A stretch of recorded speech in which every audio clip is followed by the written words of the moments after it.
ইরানের বন্দরের ওপর যুক্তরাষ্ট্রের আরোপিত অবরোধ কার্যকরে ১৫টির বেশি মার্কিন যুদ্ধজাহাজ সেখানে মোতায়েন করা হয়েছে। তবে সোমবার সিএনএন-এর প্রতিবেদনে বলা হয়েছে, বন্দর ইস্যুতে রাশিয়া ইরানের পক্ষে তাদের দৃঢ় অবস্থানের কথা জানিয়েছে। যুক্তরাষ্ট্রের অবরোধ আরোপের নিন্দা জানিয়ে দেশটির প্রেসিডেন্টের দপ্তর ক্রেমলিনের মুখপাত্র দিমিত্রি পেসকোভ সাংবাদিকদের বলেছেন, এ ধরনের কর্মকাণ্ড আন্তর্জাতিক বাজারে নেতিবাচক প্রভাব ফেলে যাবে।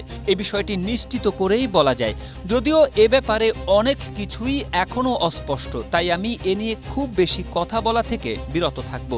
এছাড়া ইরানের সমৃদ্ধকরণ ইউরেনিয়াম রাশিয়ার কাছে নেওয়ার ব্যাপারে যে কথা উঠেছে সেটি নিয়েও দিমিত্রির কাছে প্রশ্ন করা হয়। জবাবে তিনি বলেন, এ প্রস্তাবটি উত্থাপন করা হয়েছিল, কিন্তু প্রস্তাবটি গ্রহণ করা হয়নি।